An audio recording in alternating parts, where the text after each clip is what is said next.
হচ্ছে না আন্দোলনকারীদের ফোনে কেন আড়ি পাতা হচ্ছে কোনো টেকনোলজি ব্যবহার করে এই কল রেকর্ডিং হয়েছে। সিপিএমের যুবনেতা কলতন দাশগুপ্তকে গ্রেপ্তারের প্রতিবাদে বীজপুর থানার সামনে বিক্ষোভ দেখালো ও ডেপুটেশন জমা দিল সিপিআইএমের ছাত্র যুব ও মহিলা সংগঠন। প্রসঙ্গত, তৃণমূল নেতা কুণাল ঘোষ একটি অডিও ক্লিপ প্রকাশ করে। সেই অডিও ক্লিপের সূত্র ধরে শনিবার যুব নেতা কলতন দাশগুপ্তকে গ্রেপ্তার করে বিধাননগর কমিশনারেটের পুলিশ। এর প্রতিবাদে রবিবার সন্ধ্যায় কাছড়াপাড়া দলীয় কার্যালয় থেকে মিছিল শুরু করে প্রথমে গান্ধীমোড় হয়ে ঘুরে বাম ছাত্র যুব ও মহিলা সংগঠনের সদস্যরা বীজপুর থানার সামনে বিক্ষোভ দেখায়।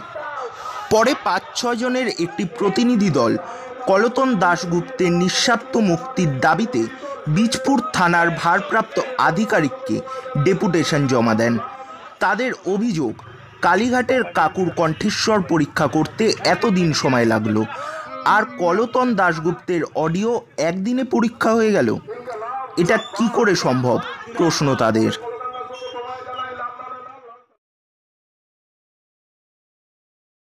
মোড়কে ঘুরিয়ে দেওয়ার জন্য কি অ্যারেস্ট? সেই কারণেই কলতনদাকে অ্যারেস্ট করা হয়েছে। এতদিন ধরে আন্দোলন চলছে, একদিনের পরিপ্রেক্ষিতে একদিনের মধ্যে কি করে সেটা বিচার পেল যে ওটা কলতনদারই গলা? কি করে প্রমাণ হবে ওটা কলতনদার গলা? কোনোভাবেই প্রমাণ করা এতদিনে এ নাই। তাহলে তো এতদিনে আমরা অনেক প্রমাণ পেয়ে যেতাম। কালীঘাটের কাকুর গলার স্বর পরীক্ষা করতে এতদিন লেগে গেল, আর কলতনদার গলা পরীক্ষা করতে একদিনের মধ্যে সেটা প্রমাণ হয়ে গেল। সেটা কি করে? অবশ্যই তাদের তিলোত্তমা নোটটা অন্যদিকে ঘুরে যায়, সেই জন্যই কলতনদাকে অ্যারেস্ট করা। অতি সক্রিয় হয়ে গেছে পুলিশ এই মুহূর্তে, পুলিশ অতি সক্রিয় হয়ে গেছে। কি চাইছেন আপনারা? অবশ্যই কলতনদার নিঃশর্তে যত দ্রুত সময় কলতনদার মুক্তি চাই।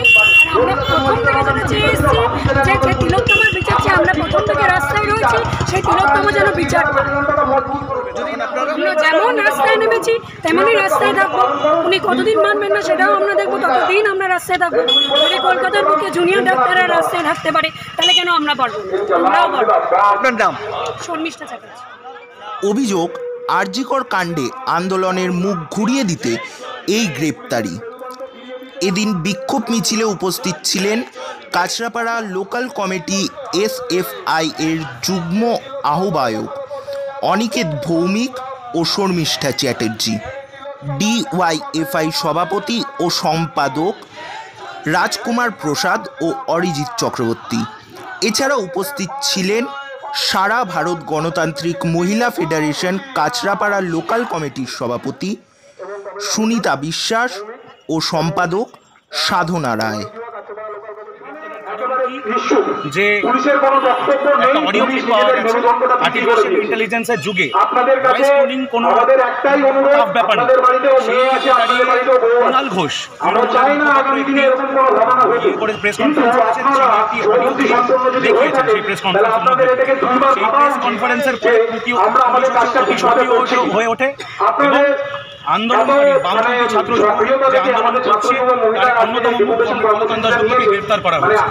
এই পুলিশ যে 14 তারিখ রাতে যারা হচ্ছে তথ্য প্রমাণ ওপাট করেছিল রাষ্ট্রীয় ষড়যন্ত্রের মধ্যে দিয়ে, তারা অতি সক্রিয় হয়ে যায় আন্দোলনকারীদের উপর দমন করার ক্ষেত্রে।